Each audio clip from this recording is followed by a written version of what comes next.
I am your host, Carl Duty. With me, as always, is a man who is also known in some parts of the world as the Brewmeister, as opposed to the Heat Miser or, Jack Frost, as we are now in the winter season here in Buffalo, Mr. Drew Celestino.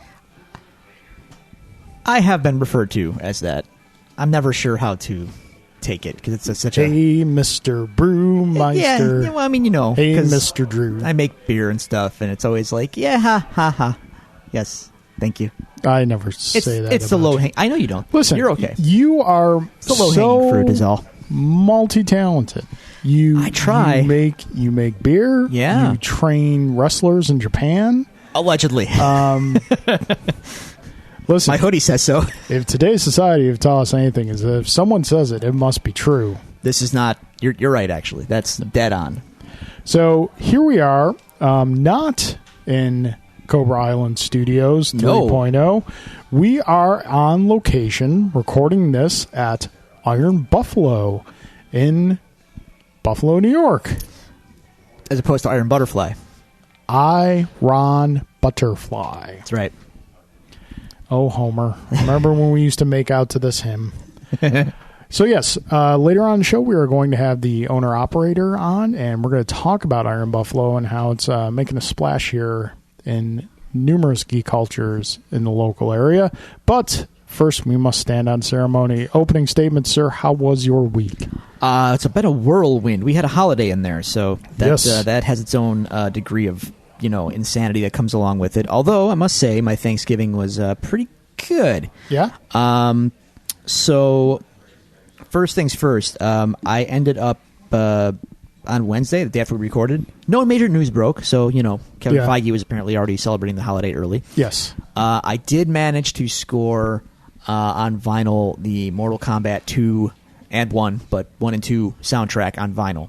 So I'm very excited about that. Although I'm a little sad that I did not get the Reptile Green version. That pressing sold out within seconds, so I had to settle for Sub-Zero Blue. Fair enough. So now are the physical records themselves, they have the dragon logo? On the sticker, but the vinyl is blue. Oh, okay. Picture discs never sound as good as regular pressings, so okay. I try to avoid picture. They look cool, but they sound, generally speaking, they sound poor. I always thought the wood grain looking ones were interesting. They're neat, but you generally want just nice solid vinyl pressing. So I got that. I'm excited to get that. We'll see how long it takes to come in. But what different color choices were there? There was Sub-Zero Blue, there was Scorpion Yellow, and there was Reptile Green. No black pressing at all. Okay. Now that's where a snob would really go off and be like, well, the black technically sounds superior to all colored formats because colors dilute the vinyl and it's not as high quality.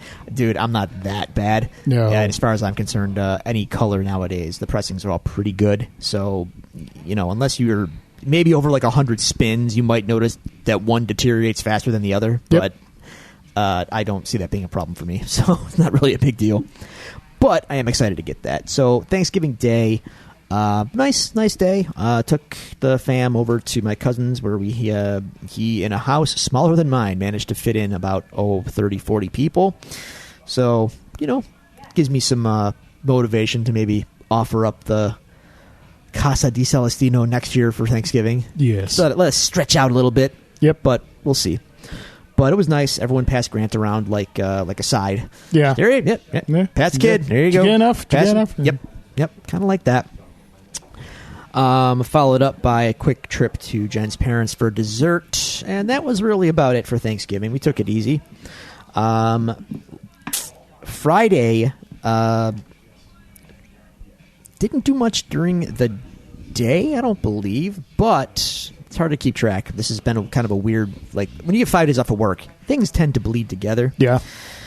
So, all I know for sure, it was Black Friday. Yep. Oh, my God. So you can tell that I'm a little frazzled. I made it out to Record Store Day, which is not... Usually it's in April, so this is like a supplemental Record Store Day. Okay. So I went to Revolver Records, their second location, actually, on Elmwood Avenue. Their first one's on Hurdle. And I managed to score a new repressing of Typo Negative's Bloody Kisses album, which is really awesome because, number one, great record. Number two, vinyl from the 90s for bands like that. Yeah. Exceedingly rare, if it exists at all, just because at that time vinyl was not being pressed. Yeah. If it wasn't CDs, it was cassettes. Yeah, pretty much. Vinyl was considered dead, so, who needs that? But there are pressings of that record. Vinyl was dead. Yeah, more or less. But they repressed it for Record Store Day, and I managed to score a copy, and I'm really excited about it. If you were to try to find an original copy, it would cost you several $100s. So I don't want to spend that much. So I purchased this new pressing, and it's great. You're purchasing to listen. You're not collecting. Exactly. Well, a little both. But, fingers crossed that it did well enough that the label will consider repressing their whole catalog. That would be my preference, but we'll see if that follows through. I mean, honestly, they should, but the market's there. Not like vinyl collecting is very big now, relatively speaking. There was a line out the door for this on Black Friday morning, like 20, 30 people deep. So, it's a thing. People care about it, and people want to get involved and get stuff. Every once in a while, the hipsters give us something good. Yeah, Of course, now they're trying to resurrect cassettes. Dude, I don't want to talk about... I see this happening in the music community, and I'm just like, why? Yeah, no. Are we doing this exactly? It doesn't make any sense, because with vinyl, you can make the argument that you have a superior sound. Absolutely. You have a superior visual presentation in the packaging. Nothing like with CDs, you have the convenience of track skipping and audio fidelity as well. Audio fidelity. Cassettes offer poorer sound. Yep. Small form factor that at one time was convenient, but now if I want small form factor, I'm just going to put it on my phone. Yeah. Which offers superior fidelity. Yep. I'm getting nothing out of a cassette other than tape hiss, and I don't like tape hiss. So it's not good. No, I'm sorry, I it's just polished off my coffee. No, it's okay. It's good coffee. Very good coffee. So that led into kind of just a chilling for the day, but in the evening, we did not have game night. But on Thursday, and I did not get to it Thursday, so I made sure I was going to get into it Friday. I started the new season of Mystery Science Theater 3000. Yay! I got through 2 episodes out of 6. There's 6 episodes. They're marketing it as the Gauntlet. There's not a chance in hell I could possibly do all 6 at once. I might die. The second episode almost killed me. Wasn't laughing so hard? Thank God I watched it on Mystery Science Theater 3000, because if I had to endure that movie on its own, I may have died. Yeah. It was, get ready for it, Atlantic Rim. So they're just doing the knockoff straight to DVD. Dude, it was hard to... So this movie came out recently. Yeah. Yeah, the company Asylum Pictures, yeah, they just crap out similarly titled movies and try to turn a profit on suckers. Oh, God. So when Transformers comes out, they come out with Transmorphers. I think that's actually them. Yeah. Oh, dude, it was so bad. Even the show was struggling to make it palatable. So anyway, we had to tap out of 2. So we're going to dive back in maybe this weekend. So the weekend itself, Saturday, we had I had my calendar up. We had a little birthday party to go to for a friend's daughter's first birthday. Good time. All the bros were there. Alan was there. And then in the evening, my dad came over for dinner. I whipped up some beer stuffing and a ham, and it was good. Good time. Beer stuffing or beer dressing? There's a difference. What's the difference? Stuffing is cooked in the turkey. Dressing is cooked. Mr. Semantics. I'm just saying there's a legitimate difference. Okay. If it's bread, veggies, and in liquid, it's stuffing. Not necessarily. Yeah, dressing implies liquid, like for salad. I'm not putting stuffing on my salad. I mean, you can. I mean, seeing as romaine was apparently insta-death over Thanksgiving break. Yeah. How did we survive Thanksgiving without romaine, Carl? We ate all the stuff we normally eat on Thanksgiving. So not romaine. Yeah. Okay, just checking. Anyway, that kind of did it for my Saturday. Sunday, we had a little Friendsgiving in the evening, so nothing much in the daytime. I skipped the Bills game entirely, and I got some music work done. It was great. I don't feel like I missed a thing. I'm telling you, man, I have not watched a single football game this year, and Sundays are just so much more enjoyable. I think I can get behind that. Yeah. I enjoyed myself thoroughly, and I'm looking forward to doing it again. Yeah. And it's like, again, it's just because there's just too much crap surrounding professional football right now. I knew the Bills were going to be bad going into the season. That normally doesn't bother me. Again, I'm not like boycotting it or anything. If a couple friends say, hey, we're getting together for the game, I'll go. Sure. But it's just like, it's not something I'm really seeking out or making time for specifically. That's totally fair. What I am making time for, and unfortunately this evening we're missing, I watched a lot of Sabres games. Oh, the Sabres. Dude, the Sabres. Yeah. Yeah, they're I have had so much fun watching the Sabres. They're so much fun to watch. There was a couple days there that they were literally, actually no, it was one day, that they were literally number one in the league. I know. It's insane. It's insane. Let me say that again for Manny, our friend in Staten Island. The Sabres were number one in the league. Dare I ask, is he an Islanders fan? No, he's a Rangers fan. Oh, even worse. Oh, okay. Yeah. Fortunately, he's not a Jets fan. He's a Giants fan. Okay, well that's a superior organization. I can't knock that. Is it though? To the Jets? Yeah. And to the Bills? Yeah. Well, I mean, there's only one organization that's not superior to the Bills, and that's Cleveland. Even the argument can be made. Nah. I know. No, they're terrible. Yeah. So, anyway. But yeah, the Sabres have been great to watch. They've been really fun. I'm a little worried about them because they can't just like win outright. It's always statistically speaking, they are like an 89% lock to make the playoffs. So, well, yeah, but and that's if they coast for the rest of the year. You're not factoring in the Buffalo factor. We can Buffalo things very easily. I wonder if the analytics guys take that into account in Vegas. Like, is there an X factor that they can add in? There should be. And then last night, on the mathematical equation, they don't use X; they just use the old slug emblem. Oh God, you had to go there. Oh, terrible. Bring us to last night where we literally watched Raw in. No, you know what? I'm not going to say we watched it. We fast forwarded it to the point where we saw the glimpses of what was happening. Yep. And we literally just kind of like, oh, yep, I know. Like we knew exactly what was happening. Okay. And then it was over. Anything interesting happened? Not a thing. Okay. Not a thing. By all accounts, worst show in months. They keep finding new ways to screw up, yet they keep making more money. I don't understand. On the plus side, I discovered a new show last night on Netflix. What's that? Big Mouth. I've seen the previews for it. Oh, boy. Did you ever watch F is for Family? No. You need to check out that one. Okay, well, maybe after Big Mouth. Big Mouth. Oh, my God. I couldn't breathe for good stretches of time laughing. Granted, do not watch this with children at all. Yeah. But watch Big Mouth. Oh, my God. It's hilarious. It is hilarious. And that's all I can say. That's all I can say about it on our show. Okay.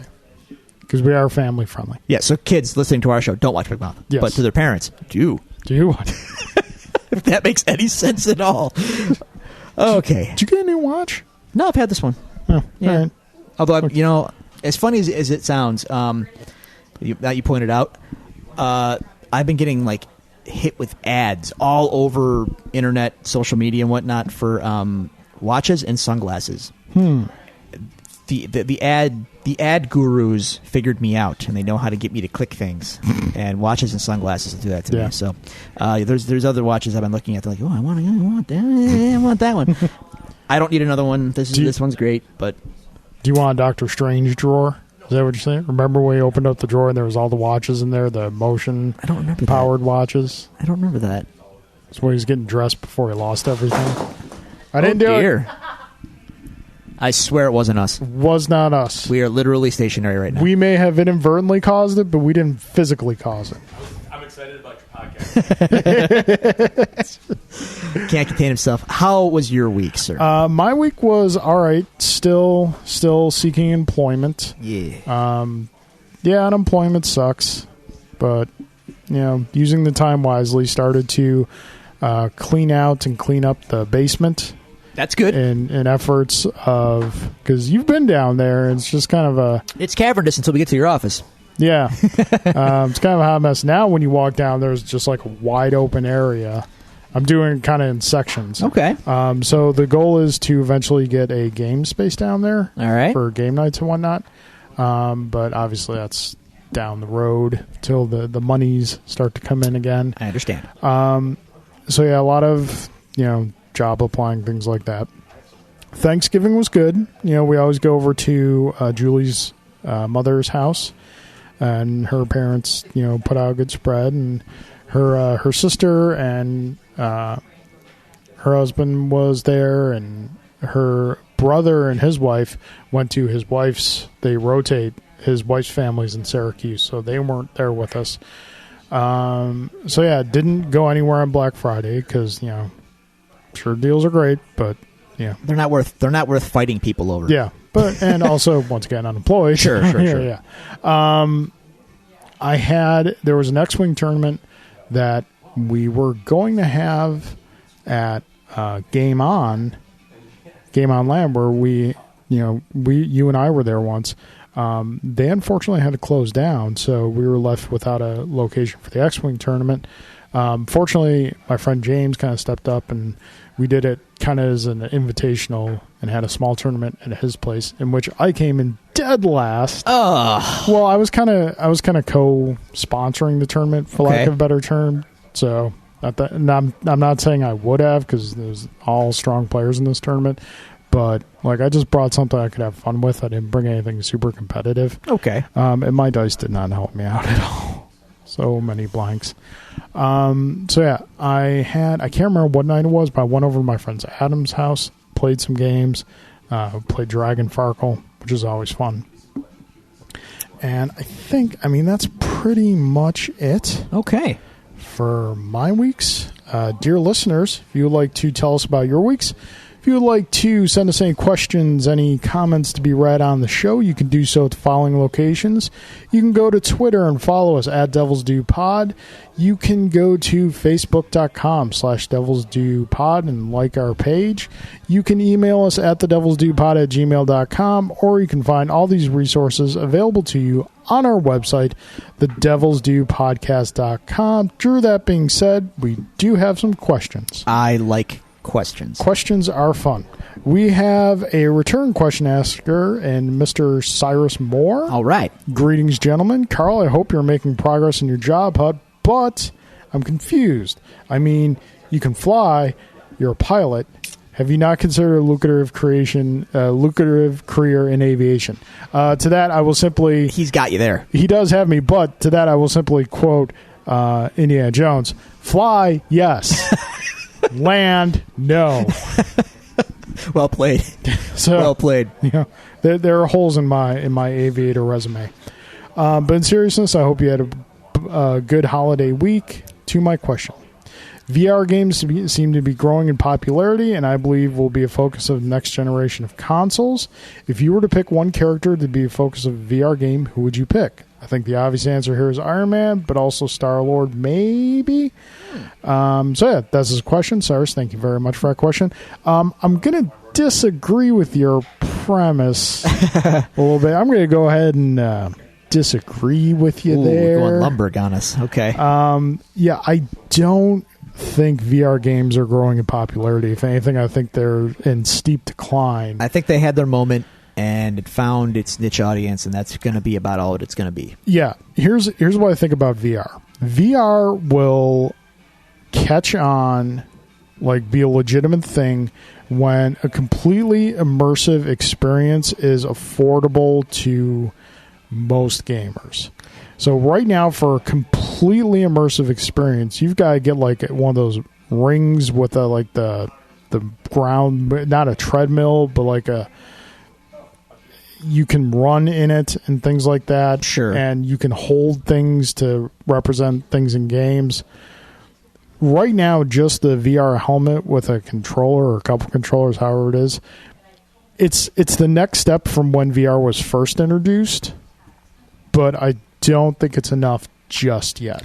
I still insist that any physical barrier it's like 3D glasses for television. Yeah. They tried to make that a thing. Yeah. And I'm just going to tell you, man, regular people don't want to put apparatus on to just do stuff. Yeah, because the only time 3D really works is if it's completely immersing your field of vision. That's why IMAX 3D is occasionally fun, but even regular movie screen 3D I don't like to do. Yeah, it's I just but it's not a thing for me. But that's me. But back to his question though of what might make a good VR game.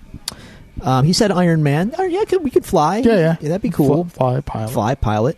I'm sure it would bring on insane motion sickness, but Spider-Man could be fun here. Yeah. Although climbing and stuff would be kind of difficult without actually having a tactile thing to climb. Yep. And at that point, why are you doing VR? Why don't you just go climb the thing? Get into parkour. Yeah, exactly. You've got your obvious choices like a Star Wars game, Batman game probably be really fun.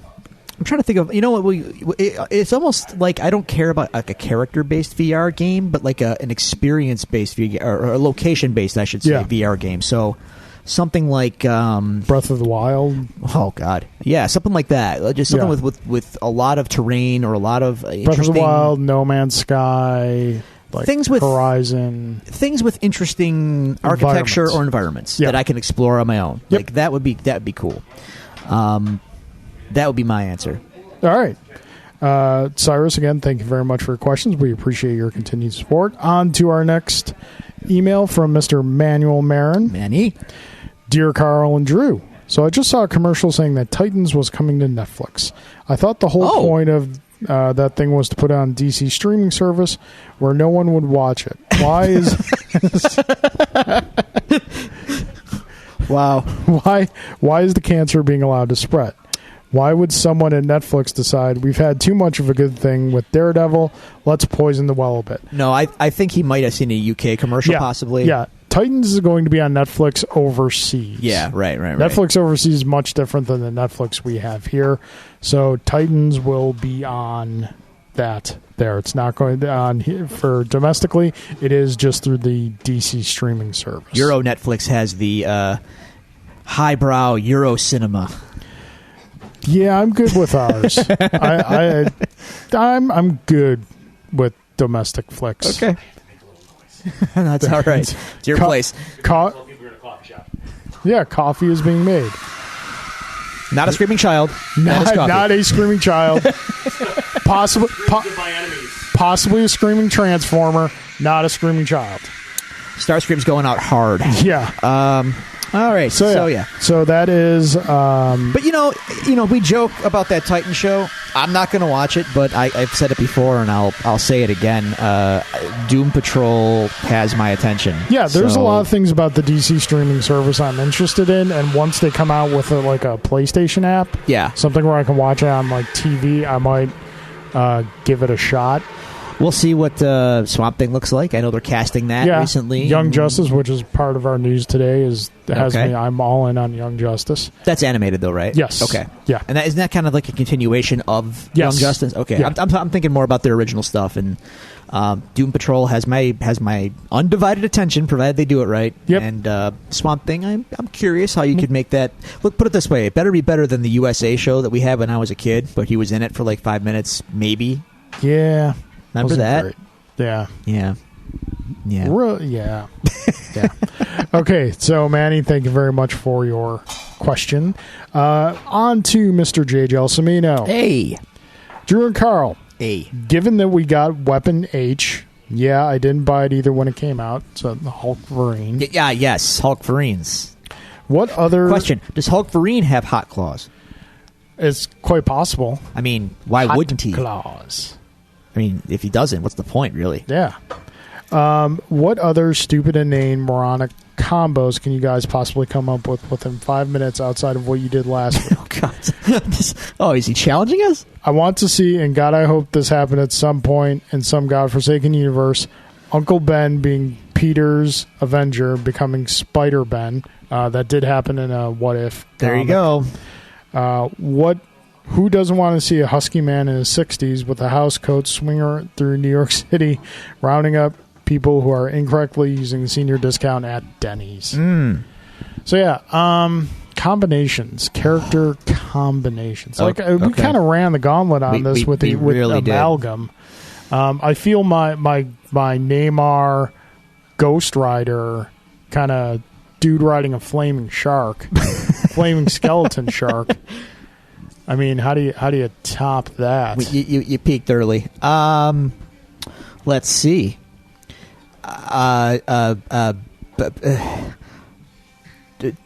Dr. Bong, Agent of S.H.I.E.L.D.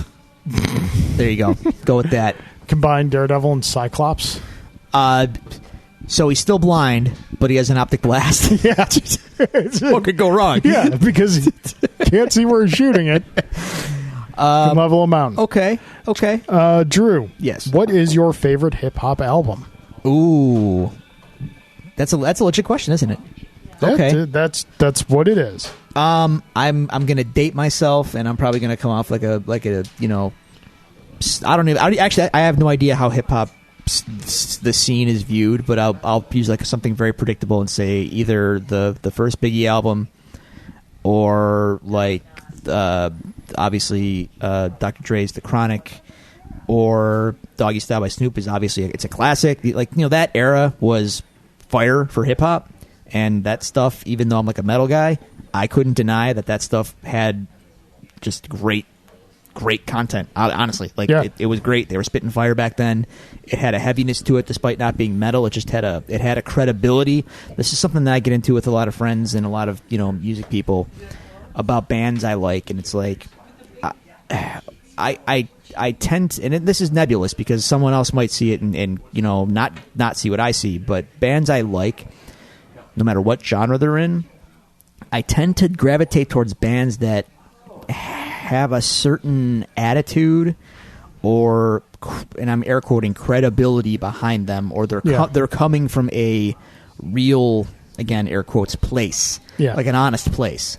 And I think that transcends like your more just like technical wank kind of stuff, or like, oh, well, this guy's better at guitar than this guy, so he's therefore better. Like, yeah, but he's doesn't mean anything if there's nothing behind it. I don't care.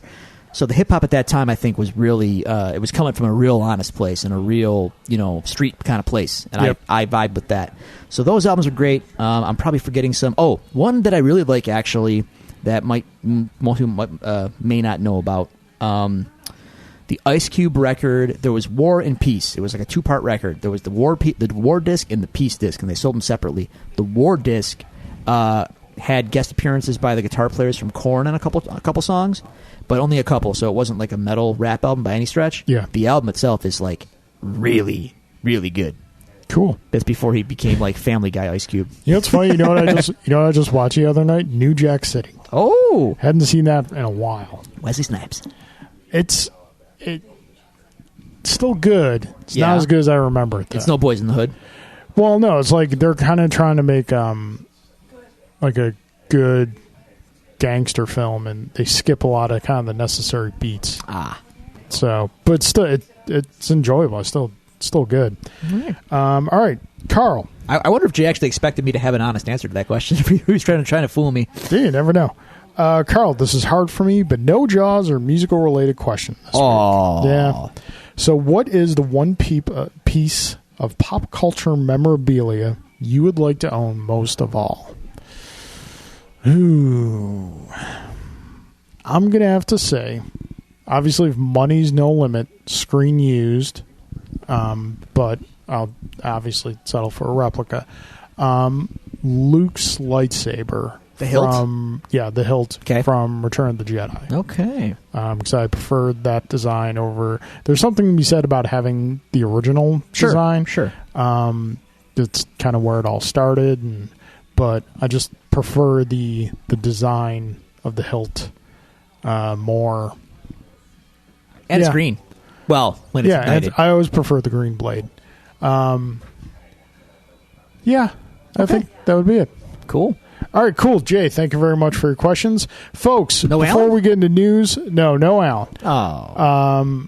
But we are very happy to hear that Alan's procedure went well and everything is clear. So, Alan. Yes, that is good news. There's your Alan update for the week. We're glad that you're going to be with us for some time to come.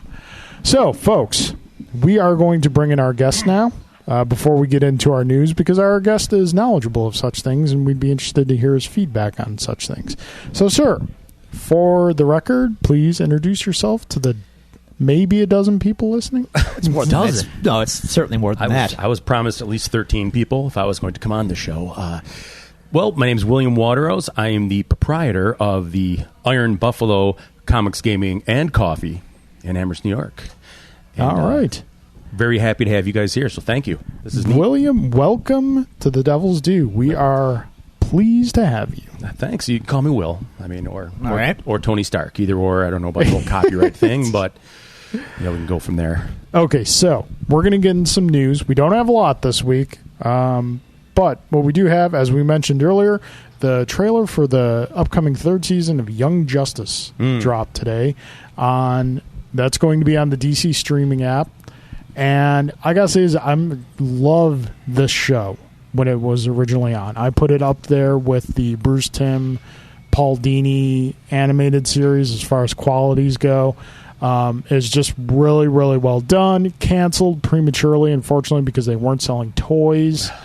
I know, right? How many amazing shows have met their demise because of bad marketing? And even though the show was amazing, Far too many. Did you ever see the Thundercats remake?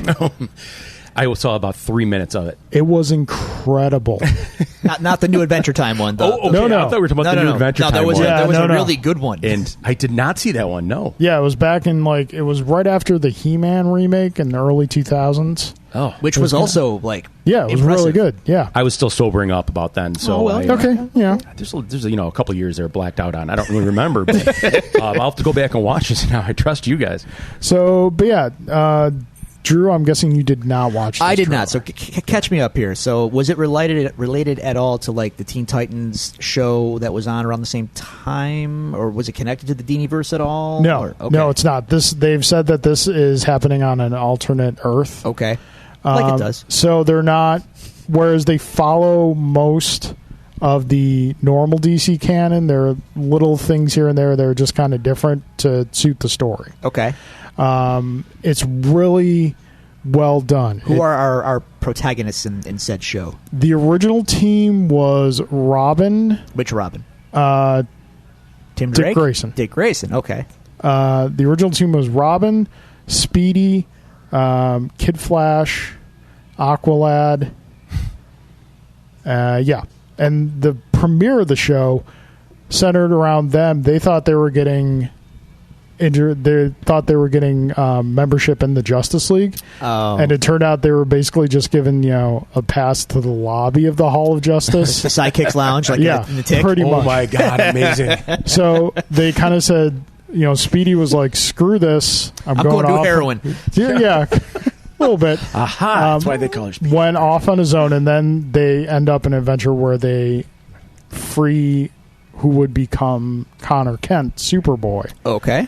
And it's a fantastic show, and I'm really glad that they're bringing it back. Is this a direct continuation, or is it a new show? Direct continuation. Okay. And what's great is, this show did what not a lot of animated series shows do, is they advance the characters from season 1 to season 2. In season 2, Dick Grayson is no longer Robin. He's now Nightwing. Oh, good. And it seems in the cartoons that are based on comics, it's always they're stagnant. They're always stuck at the exact same age, exact same moment. And you wonder how none of them are aging or none of them are, I don't know, continuing through puberty or, Yeah, this show didn't do that at all. They not only brought in Tim Drake as Robin, but they also said that Jason Todd had been Robin and he was killed. All right. Very cool. So yeah. May he stay dead. Wow. A little animosity here towards... the Red Hood. Come on, get. Well, I'm just excited because I think Aqualad is severely underutilized. Okay. This is the show, like the version of Aqualad that the show came up with is going to be introduced in the comics as What the are even his character. powers? Is it the same thing as Aquaman's? Yeah. I mean, I really don't know a whole lot about him. more, Except for he's more akin to Mera than Aquaman. He is like very aquakinetic. Oh. So I just remember him from like the 70s Justice League cartoon. He made a couple brief appearances. yeah, no, this is like a more defined character and a much better character. So yeah. So I know you didn't see the trailer. Did you happen to see the trailer? I've not seen the trailer, Okay. no. I would definitely recommend checking it out. One trailer that I know now that we've all seen because Drew watched it before we got started was the trailer for the PG-13 release of Deadpool 2. Now, the question of do we actually need this in our lives aside, what did you think of the trailer?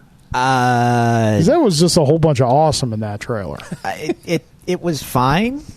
The ending was cool when Fred Savage totally sums up my feelings on non-Marvel controlled Marvel properties. And he said what? Basically, you're kind of like you're not really Marvel. It's like you're like the Beatles played by Nickelback. No, if it's the Beatles were produced by Nickelback. Oh, right. Okay. It's still music, but it sucks. Yeah, Nickelback. right. Yeah. So I mean, it's I just don't care, and I feel, and not only that, I'm ready for Deadpool to go back to the niche audience that he once had because I'm tired of him. But like they're double dipping. So this is going to be a new thing now. We're just going to recut movies and re-release them 6 months later. It says two things to me. One, they didn't make what they thought they were going to make on the original Deadpool. Okay. And if this comes out and makes bank, then the rating of Deadpool 3 is then going to be questioned. Oh, Carl, Deadpool 3. Or they would just do the same thing. Again, if this seemed to work. I mean, I think a lot of it came from the fact that there were so many parents complaining about Deadpool being an R movie. I mean, happened to Ryan Reynolds. He actually had a woman approach him and say, how dare you make a comic book movie, not for kids, and it was an R movie, and my son was upset What year and is offended. this? Well, right, and he turned to her and he said, well, why did you take your child to see an R movie anyways? Right. Yeah. And put it back on the parenting. It's labeled. Yep, Why did you for go? a reason? Mm-hmm. Yeah. Don't get me going. But now to address the other part of this, I mean, Deadpool is not my favorite comic book hero, as you know. I'm a bit of an Iron Man fanatic. But, man, coming from a retail point of view, he sells. I mean, whatever Deadpool touches, I have Funkos over there and stuff. It just, people come in and go, oh, Deadpool. Did you ever see the movies? No, but I want this. That's so bizarre to me. And so people are more or less buying the visual more than anything else. Yes, they are. And I think it's people who've never even read the comics, I think. They're coming in and buying Deadpool stuff. And I think what they're trying to do is get another generation hooked on Deadpool, this younger generation now, instead of it just being our 17 and over, Now, let me ask you this. Do you find when those people come in and they want just like the Deadpool Funko, do you find it easier to kind of put a Deadpool comic in their hand? I would say no, because if I hand him a Deadpool comic, I don't think most of the people coming looking for Deadpool stuff would get it. Is that weird? There's to make some sense? deep irony in that. Is that right? Isn't there? Yeah. I'll be like, no way. Listen, it's a funny comic. He breaks the fourth wall, and they're staring at me, and I'm What's like, the fourth wall? And I'm like, here's the Funko. Here's a Funko. Just take the Funko and get out.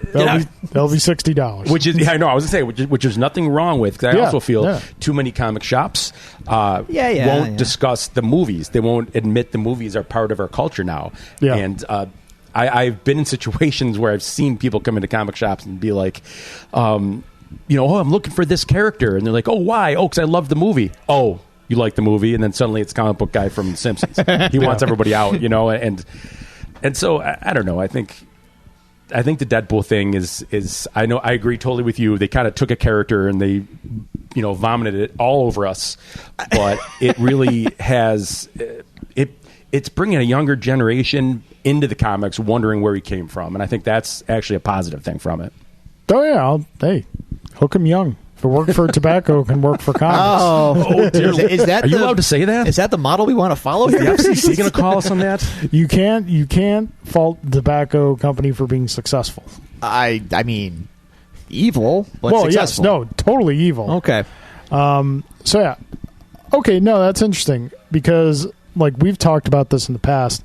Like I classify Daredevil, I kind of lump him in with, I think kind of the first one to be just a visual appeal that people didn't really have a lot of knowledge of who the character actually was Venom. Speaking of characters who are all style and sell. And then after that was Deadpool. Now we kind of have like Spider-Gwen. Mm-hmm. It's kind of another one of those characters. These characters that just have like broad mass mainstream appeal, but it's kind of like someone wearing a Yankees hat who never watches a baseball game. Now this is my opinion. The Spider-Man universe and Spider-Man is a gateway drug. Yeah. It hooks the younger generation. I have so many younger kids coming in here looking for the Spider-Man everything, and then they're starting to get introduced to other characters and they're branching out. Spider-Man is fine. Yeah. Agreed. It's the Spider-Verse beyond.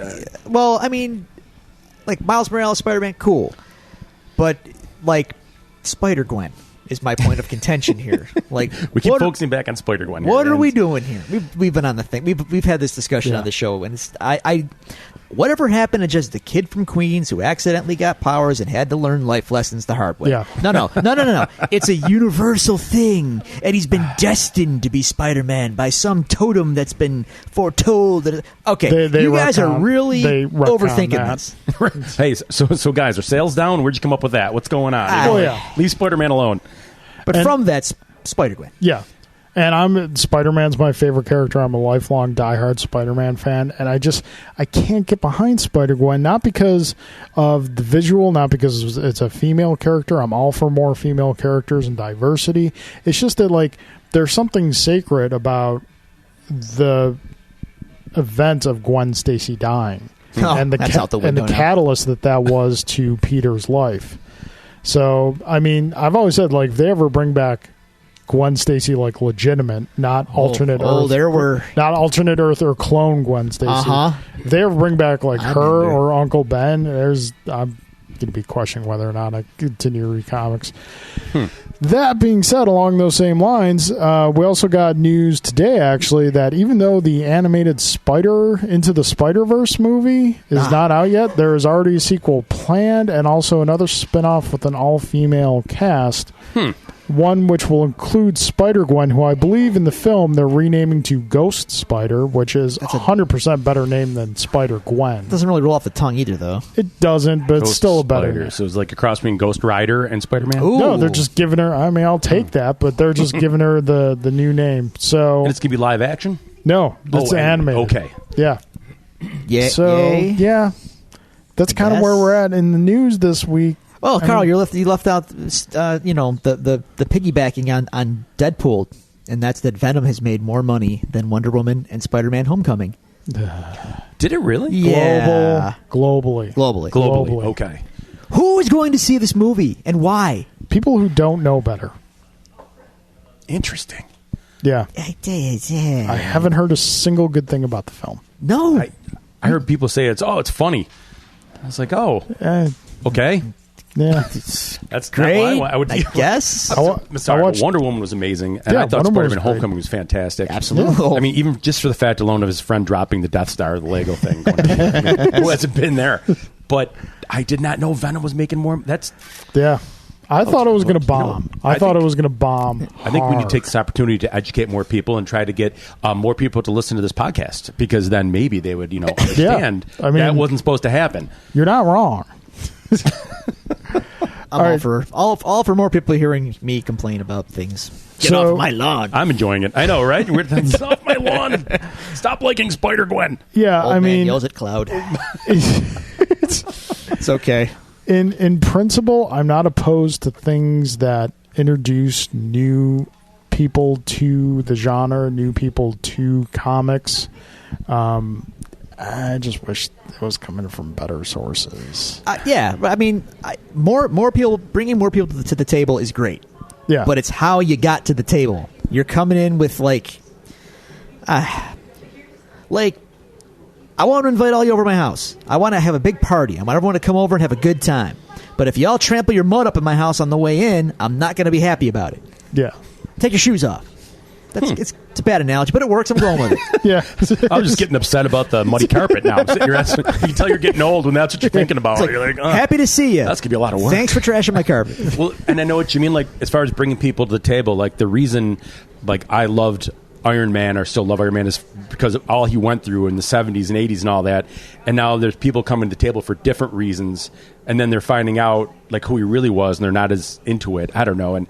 And I understand what you're saying about the whole Spider-Gwen thing because, I mean, recently in the comics, Ironheart took over when Tony Stark disappeared. And I thought that was a pretty neat idea. Like, here's a brilliant, genius young girl who's, MIT and I'm like, that's neat. But it doesn't mean Iron Man should go away. Right. Like, give her her own movie, give her own comic, and have him be a mentor. But well, they are. Exactly. Now. But when it happened, I was like, oh my gosh, I want to pick up Iron Man. I want to read about Tony Stark. Don't take this from me. Yeah. So they've got it back on track now. Thank goodness. Yeah. Can I ask you a Daredevil question? Sure. How much time we have? We have all the time in the world. Great. Yeah. Kind of. I hear when people come into the shop, it seems like no one talks about the comic. Everyone is just very hooked on the TV show, on the show from Netflix. I haven't read a ton of Daredevil, maybe a little bit here or there. What are your opinions? Like, is the show that much better? What is it about the show that is sucking people in and making them not? It's almost making the comic irrelevant right now. Well, may I? You go ahead. Okay. I would say the show is great because as a Daredevil fanatic, I love Daredevil, and I have for many years. It's a great distillation and a true representation of that character.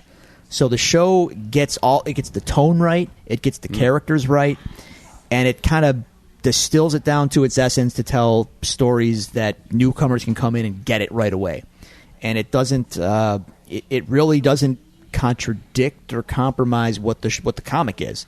So if anyone's into the show and they want to get into the comic, I can point to arcs and go like, if you like that episode or if you like that season, here's what you got to read, and then maybe if you like that, go here next.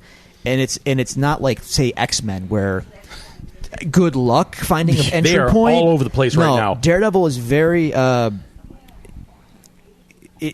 show does an excellent job of translating the tone and the stories of his whole, history really into great relatively speaking, bite-sized seasons. And his relationship with the Punisher, is that similar in the comics? Very similar, yeah. Yeah. Yep. Everything that the show, there's nothing that the Daredevil show has done where we've gone, no, that's just, they missed the mark there. Everything from the first season, the second season. I can quibble with one thing, and we're not going to spoil it. And it's real simple, and it's just based on how season 3 ended. I would say they should have done season 3 before season 2, so that certain events in season 2 could happen the way they happened in the comics. But that's it. But that's hindsight talking, and I loved it. I have loved every season of Daredevil, and season 3 I've loved maybe more than the previous 2. Really? It's really good. Well, I think I only have one major problem with it, and maybe you guys can. I'm thinking the two. Before you say it, I just want to preface that we try to keep it spoiler free for people who are just kind of listening along with the show, and we're only up to episode 3 in the show of season 3. This will not of season 3. Spoil that whatsoever. Okay. I think the show would be much better if they brought back Ben Affleck.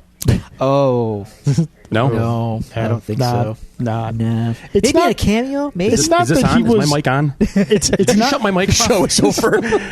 It's not that we've talked about the movie on this show. It's not that he was a bad Daredevil. It's just that the script was terrible. It was brutal. Didn't Yeah. help. Well intentioned, but terrible. Agreed. Yeah. There are Agreed. some things the movie did better than the show does, like the visualization of his powers. Yeah, the show doesn't really do that much the at movie all. does very well.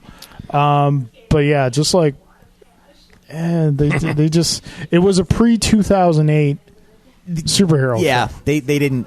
They shot for the moon and didn't really have the fuel to get there. Yeah, and back then, like when you were doing a superhero film, you weren't banking on a sequel. You weren't doing multi-picture deals. So you put every significant thing. Yeah, right.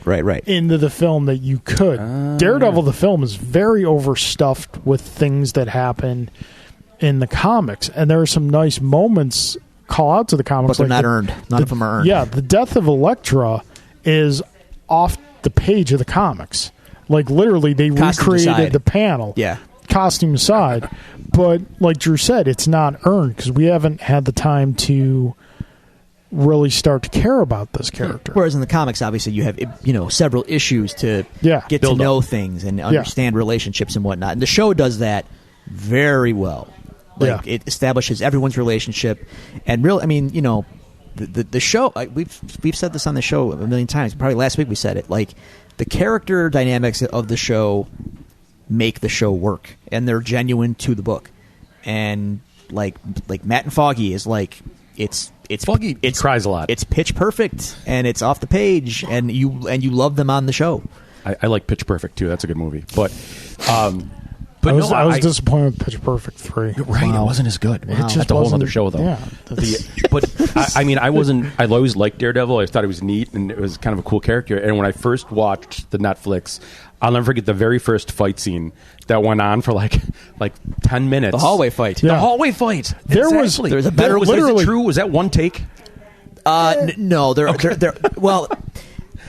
are 2 edits in it, and they hide them very, very well. Okay. And then in season 2, I'm not sure if you watched season 2. I have. There's another the stairwell fight, which is Stairwell- better. Yes. And then in season 3, slight spoil. There's a sequence. It is like it's like 19 minutes long. Or how long was that? How And long? it's, You know what it's I'm one, talking it's about? no one that And it is one take. Oh my God. legitimately. Yeah. And it's bananas. when Daredevil season 1 came out, we hadn't started this show yet. I invited a bunch of friends over to my place for the premiere, and we watched the first 2 episodes. Hallway fights in episode 2. In the hallway at the end, and I had a couple friends over there who weren't like comic readers. They didn't watch a lot of stuff. And like at the end of episode 2, when he walks out with that kid, I've got tears rolling down Yes. my eyes. And they're kind of like looking at me like, I'm like, listen, you got to understand, like the Marvel films and everything are great. You need the Avengers and Thor and things like that to save us from a big meteorite coming to space. But the ones who really look after us, who look after like you and me, those street level characters, when something can show them at their essence doing what is most important to them and like protecting innocence, that to me is as moving as any piece of poetry you can put in front of me. Well, that was just really killer. I think Yeah, anybody that was on the fence about Daredevil at that point was like, that was awesome. Yeah, I need Goosebumps. more of this. Yeah. Goosebumps, right? So, okay, that does it for the news. More Daredevil. Let's get to our guest. As Finally. we mentioned, we are here in Iron Buffalo, newly opened about 2 months. We opened now? October 6th. Okay. And so we're just going to be heading into week 8. So technically 7 weeks. Okay, give us your origin story and the origin story of Iron Buffalo. Well, my parents were very rich, and I was captured by a terrorist organization and forced to build a weapon in a cave. And bitten by a radioactive cup of coffee. And bitten by a radioactive cup of coffee. No, actually, my name is William Waterrose, and the Iron Buffalo is a concept that I came up with helping a friend start his comic book shop and get rolling.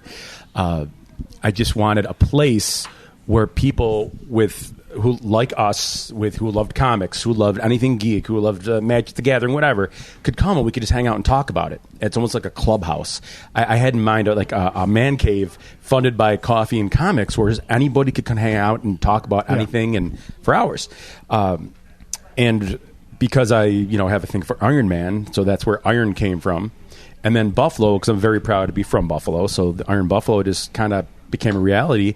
And that's why my logo, and I really hope that Disney's not listening, my logo is actually a buffalo head with the Mark 43 mask on it, because I have a full suit of armor. I wear the Mark 43 mask with the, I'll just, I... Like to bed or... Well, yeah, I mean, that makes things a little awkward at home. The wife, but Does it have the urine filtration system? That's a good question. Yes, it does. Okay. Have you drank that water to test it?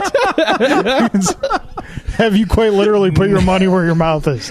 Wow, this podcast has gone in a direction right now I don't know how to deal with. But no, I actually always wanted to give back to the community, and so I got a really good suit of armor that was very legit, and I raise money for sick kids, and I'll go visit. I go to Children's Hospital, and I'll if people need me, I go to events and I help out and do that kind of thing. But the problem with the armor is I had a friend of mine in the Philippines build it for me. And it comes with a soundtrack. It plays AC/DC. Jarvis talks to me. It's fantastic. But I ordered it when I was about 205 pounds, and when I received it, I was about 215 pounds. That could be a problem. So here's me packing myself into Iron Man armor.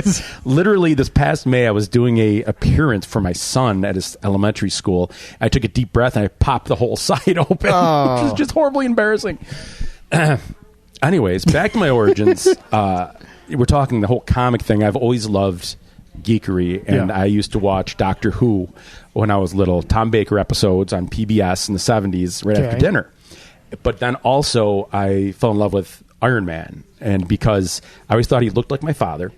My father was in and out of AA his whole life, so Tony Stark had a drinking problem. Yeah. And I just loved the fact he was like just a normal person having to come back from alcoholism, and just he's one of us.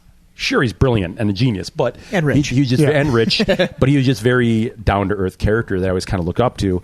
And then as I got older, I was in the bar world bartending for years, and I was heading down that path. And I stopped and went back and became a teacher and a professor, and so now I have this respect for Iron Man even more now. And then when they brought in Robert Downey Jr. to do the character, he had been through that same process, and it's just so there's a whole lot of just reasons behind it, and it's. One day I hope to have that kind of money too. So, anything for the kids, I mean. But so that was kind of my origin. And I just love this stuff. It's so amazing. And I can sum up with this quote. I had some millennials come in here, and I was talking to them about why they are really into this type of shop. And they said to me, well, reality sucks right now. Have you seen the state of our country? Yeah. Have you seen the state of the nation and our relationship? Like, why wouldn't we want to be someplace that takes us away from reality where we can enjoy ourselves again? I'm like, you're right. That's great. So here we are. There's a great one-panel comic I've seen a couple times on Facebook where there's a guy walking away from like television and the news and shows like, be afraid of this, fear, corruption, lies, slander. And he's walking towards the TARDIS, and all these like pop culture characters are kind of like welcoming him in. What I think one of the doctors is saying, "Come on in, Starscream made cookies," Yes. And that just like sums up perfectly. It's not that we're denying reality; we just kind of. It's like, okay, reality, just leave me alone for now. Just let me come over here and have fun. And I mean, when you go to the movies too, when those lights go down and it's dark, you're just being sucked into something for like 2 hours, and it kind of makes you forget about everything. Yeah. So. Yeah, but other than that, that's how this place got going. And what I love about this place is like you can't quite categorize it. Like it's a coffee shop, but it's not. It's a comic shop, but it's not. It's a game shop, but it's not. And we're kind of seeing a new. I know I've talked about this with you, and I've also talked about this with you, Drew. That we're seeing kind of a new breed of comic shop start to pop up. Whereas there's not that, for lack of a better term, gatekeeper mentality. Yes. There's not like if you don't know like your stuff, you're not welcome in. It's a bad business practice. It's like, I don't want new customers. Okay. Like, we need to check your street cred at the door. What's your favorite issue of Hulk? Out. Yeah. Blue, no green. I had some parents reach out to me when they heard I was opening this, and I had a couple single mothers who said to me, they're like, my children want to go to a gaming comic shop, but I've looked at a couple and I don't want to go into them. I feel intimidated. And I was like, well, I kept that in mind when I was getting this place going. It's a place for everyone. It's a place where parents can come with their kids, where fathers like I can come and have a second childhood. Or we have, kids in middle school and high school just hanging out here after school doing their homework. I mean, it's kind of turning into something that's kind of cool. And hope to continue it that way and not become one of those gatekeeper places, Yeah. So this is something we've talked a lot about in the show, because Drew and I both grew up. Obviously, you grew up in like the old guard of comic shops. We grew up and got into comics at a time where comics were more readily available in mainstream public places. Spinner racks. Like, my comic collection started at local 7-Eleven. Awesome. Grocery stores, things like that. How old are you guys again? Mind me asking? You're allowed to say on the air? You can go first. I'm 40. 36. I'm 47. Great. Get off my lawn. I feel old again. I feel There's so the good about gatekeeper. this. Right? Never mind. I'm out of here. Obviously the films, obviously the current pop culture explosion we're in right now has a lot to do with it. Do you see kids coming in and picking up comics? And if not, how do you feel the medium can overcome that hurdle? I see a lot of parents coming in and introducing their children to their favorite heroes, which is awesome to see. And I feel that comics have, I don't know, like a stigma about them of like, oh, that's not real reading, But meanwhile, these are like the books that encourage imagination and reading. Like I said before, I was a teacher for a while, and I had other teachers approach me and ask how they could get a 4th grade boy into reading. And I was like, comic books. Yeah. They're like, oh, no. And I'm like, just give it a chance. And sure enough, you find what character they can relate to, and boom, they want to know everything about him, and then they're just absorbing it like a sponge. So I think the medium can overcome maybe that the dark years where comics weren't as popular by parents introducing their children to their favorite heroes and getting them started. And because the more people realize comics are fun, and it is reading, and it does encourage imagination, and there are careers now and that you can make a great living, and it's a common bond among people now. Like, I'll go into a room and find out like people's favorite heroes, and right away you can start talking about, oh yeah, hey, great. I have kind of a funny story. Not to get off track, because I'll tell it quickly. Over the summer, I flew down to Virginia to meet with one of my investors, and he's a great old friend of mine, and he's backed me up on a lot of the shop. And he took me to a polo match. Now, I'd never been to a polo match, nor do I ever really wanted to go to a polo match. I'd like to go to a bar for some wings. We're from Buffalo. That's what we do. And my friend, I'm like, dude, we're from Buffalo. What are we going to a polo match for? And because he's doing very well for himself. And he was like, we have to go for business. I have a lot of... So we go to this polo match, and he takes me down, and I'm standing with all these young millionaires. Literally. And I'm smiling at him and just standing there, and my friend walks away and leaves me with like these 6 young millionaires. So one goes, so what do you do? I said, well, I bought diapers at Walmart with change last week. Dead silence. Then one guy goes, no, really, what do you do? And I said, well, I'm Iron Man. They paused. I'm like, no, really, I'm Iron Man. And I took out my phone. I showed them a picture of me in my armor with kids. Boom, that was all it took.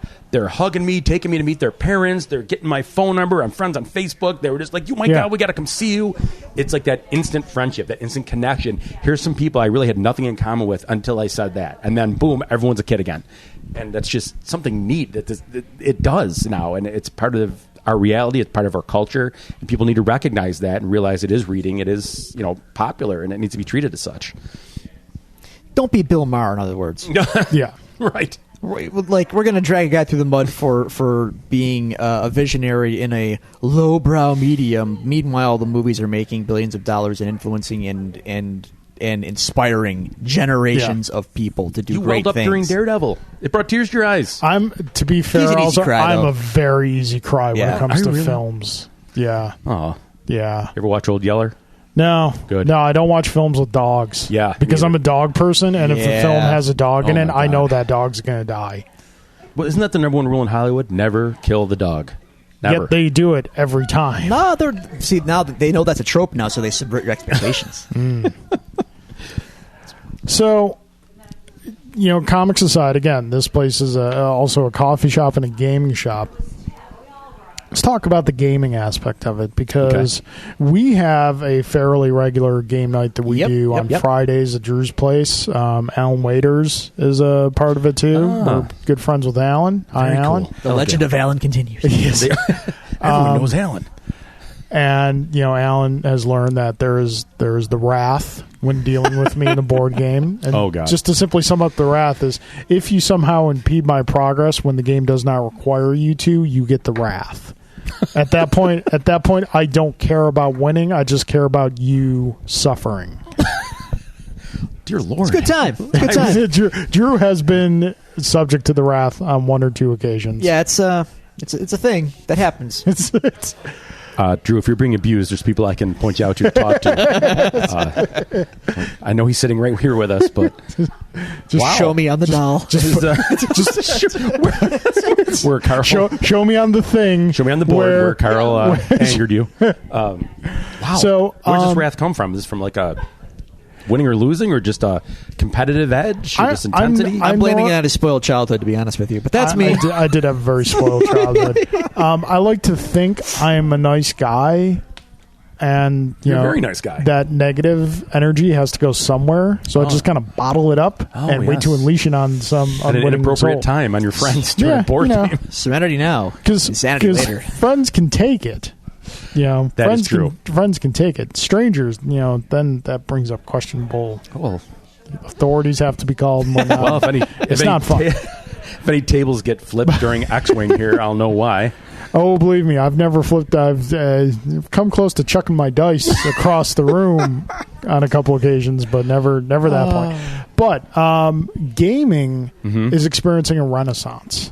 Yes. Board gaming is exploding. I think they said there were 3,200 games released last year. That's insane. Oh my God. Right? And you're incorporating that in the shop, in that you have like a cafe area.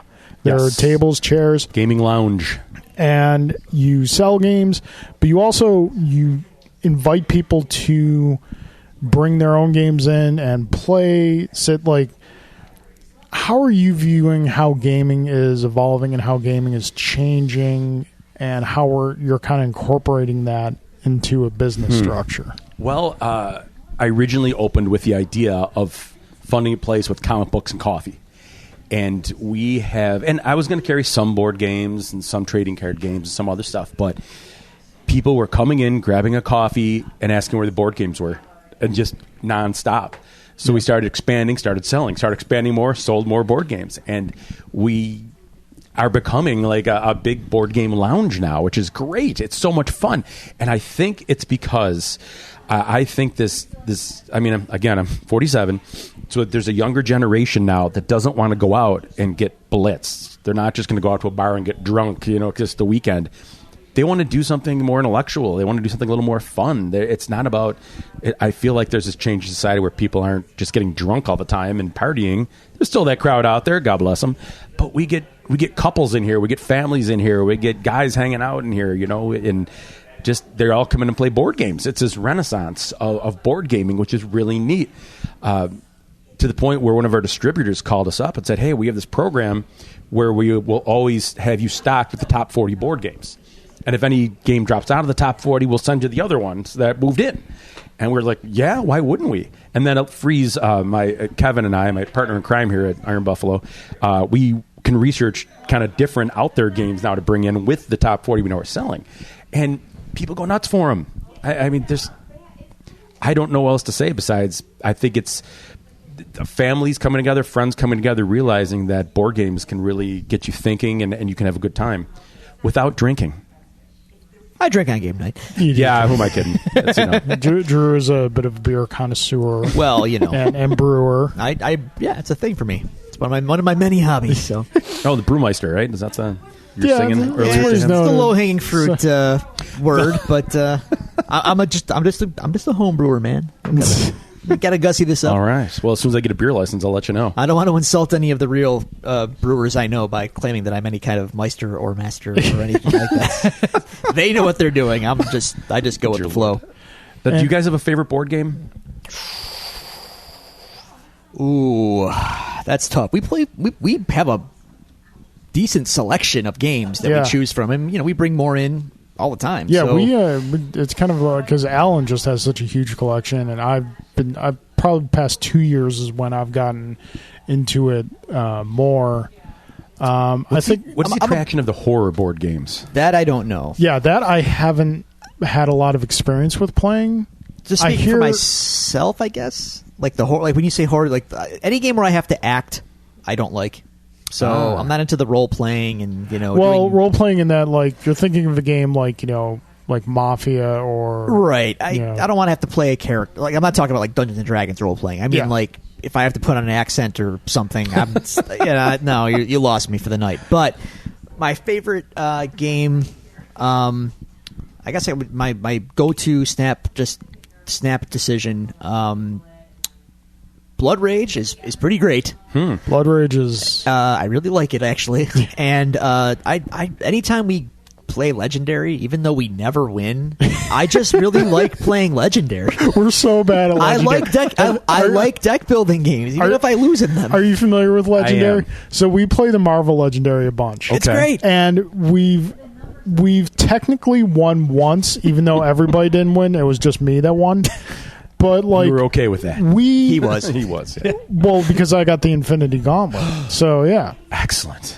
So we will go up against like the Kingpin, and we'll get trounced and be like, "Man, we lost to Kingpin. Let's fight Galactus." What? So our strategy is questionable. Well, at best. I mean, why not? And what is it like? Step 1, create the plan. Step 2, throw plan out the window. More or less. Step 3, Yeah, more or improvise. Yeah. yeah. My God, that's hysterical. Yeah, no, Blood Rage But is. it's those two games just that's always going to be fun. Should you for really me. be playing a game called Blood Rage? He's got a point. Listen, my wrath is subtle and like. Until it's not. I mean, I want to see this now. Like, it's cracking me up because you're such a nice guy and mellow, and it's always like, "Hey, how you doing?" I'm not like screaming at the table right there. I'm like, "Oh, you did that." Okay. That's how you know he's going to screw you for the next hour. Oh, that's even worse. That's almost like Okay. the "I'm not mad, I'm disappointed" look. It's kind of like that. Yeah. because now I have to destroy you. Yeah, now I'm disappointed. now I'm not going to win the game, but you are not going to win the game and possibly cry yourself to sleep at night. God, that's amazing. That's me. What about Yeah, you? Blood Rage. I think my favorite game is still City of Iron. Okay. Just because it has deck building, worker placement, resource management. It's got so many mechanics, and every decision in the game is absolutely crucial. And you have a finite number of decisions to make, and one wrong turn, and like you can't recover. So that's a really good game. And then like the way that I came to know the shop is I came in, I think, like the second day you were open, just like on a whim. Because I had heard, because Alan mentioned you were opening. I came in, I walk in, my brother-in-law's in here, Mike Carney, and we're talking everything, and he just shouts over to you like, "Hey, Will, you going to get X-Wing in?" and from there on out, it was just... Okay. Yeah, and he introduced us, and we started talking about X-Wing, and you had, even though you had not played the game yet, like, you recognized there was potential there, and It's a neat game. some of us had been looking for a new home for X-Wing, and you've been incredibly welcoming to the community, and we've been absolutely thrilled to be here. Oh, thank you. Like, we look forward to future supporting you and getting tournaments up and running here. But X-Wing is a miniatures game, which is very big on the market right now, but also card games. Now, this is an area that I have not ventured into because I know my addictive nature. I warned him about X-Wing. I cautioned him because I knew. It didn't work. No, I know. Nope. No. No. But Magic is still huge. Very, very. Is it like, it seems that like we're in a very good spot in this area right now, is where we have, I think, just like the perfect amount of shops and things. Like, everyone is just far enough apart from everyone else so everyone can kind of have a slice of the pie. Yeah, I agree 110%. And I've noticed that, like, within those shops, Magic is a common denominator. Magic Yes. seems to pay the bills. It really does. And it seems like every shop does what's called Friday Night Magic, where everyone comes on a Friday night to play. And one of the things I was looking into is like, well, where does everyone else go on a Friday? So that's why I started Dungeons & Dragons on Fridays and other games. We still, yes, do Magic on Fridays, but it doesn't encompass the whole store. Yeah. We want to be a place for everyone. But Magic, it's competitive, it's addicting, it's fun, and it's yeah. People who are really into it invest a lot of money in it, and it helps a shop like me. It really does. Yeah. But my big thing is I don't want to alienate anyone. So we don't want to just be like, oh, they're that Magic shop, Yeah. and which is good. But and to touch on something, I totally agree with Western New York. Like, there's enough people. The geek culture is huge now. All the shops I've met, every owner, they're all great, and it's just I love the fact everyone's got a little more of a specialty in one area or the other. And, Yeah. we should have a sit down in the 5 families here. I'll make some pasta. We'll all sit in here. Everyone could bring their bodyguards. And then Just we'll all carve stand up the around. territories. And exactly, and just carve up the territories. So, with Magic being as prevalent as it is, what have you seen, like, requests? You put out a list for people to request stuff. What are you seeing people wanting more of? Wow, interesting. Because I know Transformers just came out. It did. Yeah, and for the record, I'm kind of interested to try out. Unfortunately, I have one more starter set left over there. I had 6. I'm unfortunately unemployed at the moment. Oh yeah, but you should be able to get stuff on your good looks. I mean, Not the here. science is accurate, but when you put into practice, it doesn't work. What do I see? Well, requests. We get a lot of requests for gamers looking for other gamers. Okay. People want to jump in and learn board games. There's a lot of D&D groups who've come to me and asked, like, hey, we have a homebrew game. Can we play here? Yes, you can play here. That's amazing. Yeah. I always go around and try to get to know everybody. So, wow, what do we get requests for? We have what do you request see sheet up out and coming? Oh, up and coming. Well, right now the hot thing's Keyforge. Yes. Which was made by Garfield, the gentleman who Richard created Garfield. Magic, right? Mhm. And it's a game that he created, and it's really hot right now. And everyone's selling out of it all over the place, and people are calling it the next Magic. But I've also spoken to some so-called Magic experts who are like, "Yeah, it's not gonna. Nothing could replace Magic the Gathering. That was lightning in a bottle. The way it got rolling and the money it's worth. But Keyforge is pretty huge right now. Gloomhaven." Everyone talks about Gloomhaven all the time, asking if we're going to carry it, and it's a big box to carry. Yeah, it's a big box to carry, but I'm hearing from everyone's played it. I've not played it yet, but we're doing everything we can to get our hands on it. There's been a huge Dungeons and Dragons resurgence. It's amazing. I mean, people come in and there's D&D everywhere, and it's kind of neat. It's funny that I opened this place with the idea of comics funding it, and the comics have been like the slower, steadier thing I've been selling. It's growing, but requests, it's neat because I'm seeing across the board. Board games, actually, I think board games is one thing people are asking about. Cool. Yeah, not bad. I mean, that sounds about right. Tabletop is huge, and it's growing. It doesn't seem to be slowing down anytime soon. Yeah. I'm going to ride that wave, brother. And people also ask when I'm going to be showing Holy Grail on the TV, which is pretty much every day. I would just say keep the Mystery Science Theater on all the time. I do. All the time. Listen, I start the day off here with Clerks, and then I play Mystery Science Theater all throughout the day, and I usually end with Holy Grail. That's like your standard day at Iron Buffalo here. And then I'll put Infinity War on if I want people to be upset. Depressed. But yeah, it's just a fun ride right now, and I'm not just saying that because I drink 10 cups of coffee a day and one Americano and a macchiato. That's a whole other addictive thing we'll get into on another. Is this counseling? Is this? I mean, it can be. It can be great. Hi, I'm Will, and I have a caffeine problem. Well, it might help if you stop drinking coffee at the moment you're telling us that you have problems. You don't know me. So we'll get you out of here on this. Okay. Where do you see Iron Buffalo going in the future? Where do you want it to go? What are one of or multiple goals that you have for this place that's right now in its infancy? Well, I've got a couple. You sit down and you create a business plan. You try to have a 1 year, 3 year, or 5 year and beyond goals with your business plan. One of my goals was to become a shop in the community that's always looking to donate and help charities.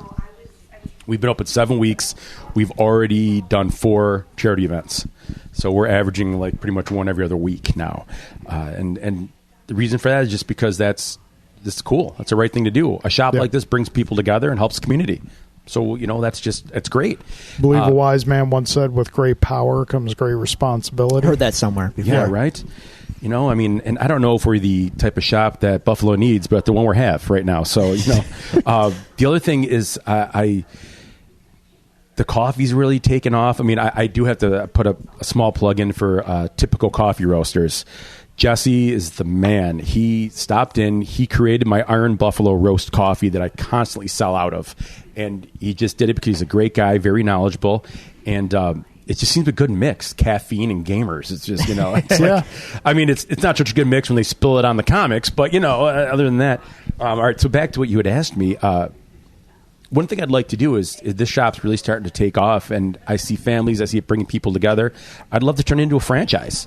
Because there are guys like us out there across the country who are good with people, super knowledgeable, who are feeling kind of lost. And if we could all team up and have shops, man, we could, form quite the alliance. And it'd be cool to franchise, have an Iron Buffalo all over the country. Maybe it could, people could pick their own animal, maybe, like the Iron Chicken or, the... Now you got to brand it. You got to own it. Yeah. Go to Australia, the Iron Koala. The Iron Koala. Now we're talking. It could be Australia. The Iron Dingo. Yeah, but that's that. Our coffee's so bold it'll eat your baby. Oh my God! You missed your calling. You really should have been in marketing. Yeah, I guess, and I also want to be a shop that helps educate people. Going back to my teaching roots, so whether it be about comics, people can learn games, learn about heroes, learn about coffee. That's another thing I want to do here. But yeah, eventually I'd like to expand, have some other shops. Not sure where, but. We might have some technical difficulties, but I think we're okay. Oh, we're back? Was I You're gone? back. You're okay. You're okay. Okay. All right. Anyways, but yeah, I went to a place of education. People can learn board games, learn about comics, get caffeinated and expand and just bring something to the community because this gaming community is amazing. I've met some of the most amazing people just in these short 7 weeks I've been open. New friends and regulars. People are just awesome. So I really appreciate you guys having your podcast here. This is the first official podcast ever at Iron Buffalo. So thank you. I'm excited. This was a lot of fun. So I thank you for coming here. I thank you guys for everything you're doing in the community, and keep up the good work. Yeah, I think in the short time I've been coming here, every time I leave, I can't wait to come back. That's awesome. Your enthusiasm is infectious. Thank you. Your passion is first and foremost what people see when they come in here, and it's really what's kind of driving this place, and it's great to see it grow. I appreciate that. Tell the people all the places they can find you physically, social media. tell them where they can find Iron Buffalo. For one thing, I'm pretty much always at the shop, open to close every day because it's my ship and I'm the captain. So I should be here. I want to meet everybody. I want to meet the people. So you can find Iron Buffalo Comics. We have a website, www.ironbuffalocomics.com. You can find Iron Buffalo on Facebook. We have an Instagram account. We do have a Twitter account. We don't go to it much, but it is on there. And I'm hoping down the line here to have our own YouTube channel and maybe our own Iron Buffalo podcast coming down the line some point. And but yeah, other than that, come and see us. We're always here. By us, I mean me. All right. All right. Thanks again, guys. No problem. Well, again thank you for coming. Sure. All right, Drew. I think that's gonna about do it for us this week. Do you have anything? Just hoping that this weather does not continue to decline. Oh, it's nothing yet. What are we going to get, 2 inches? I don't want to deal with it at all, man. Oh, stop. I'm at that point. How can you be at that point? We haven't had anything yet. In life, I'm just at the why am I here again point. But because it's Buffalo and it's awesome. I mean, it's home. It's awesome. No, I have nothing to add. No, I don't. Okay. I have nothing. Hopefully the Sabres are winning. That's all I can say. Okay. Folks, that's going to about do it for us here again on Devil's Due. We thank you very much for joining us. We definitely hope if you're local in the area, please, by all means, come out and check out Iron Buffalo. Do you give us the physical address? I don't think you did. Okay, let's get the physical address out there really quickly. You gave it to me, and I think it is. Yes, the address here is 656 Millersport Highway, Amherst, New York, 14226. If you want, you can call them at 716-982-9735. And by all means, if you want to communicate with us here at the Devil's Due, you can do so at the following social media outlets. You can go to Twitter and like us at Devil's Due Pod. You can, or follow us at Devil's Due Pod. You can go to facebook.com/Devil's Due Pod, like our page. You can email us at thedevilsdupod@gmail.com, or you can find all these resources available to you on our website, thedevilsdupodcast.com. That being said, Drew, any closing statements? No. Nothing at all. I've got nothing. I know. Okay, fine. I know. Go Sabres. Go Sabres. Go Sabres.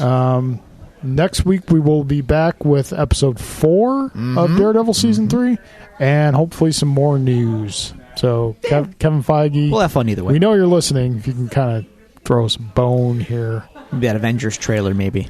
Yeah, well, it's supposed to come out 3 days ago. Did you see me roll my eyes just now? I did. Yeah. All right, folks. Thanks for joining us. Court is adjourned.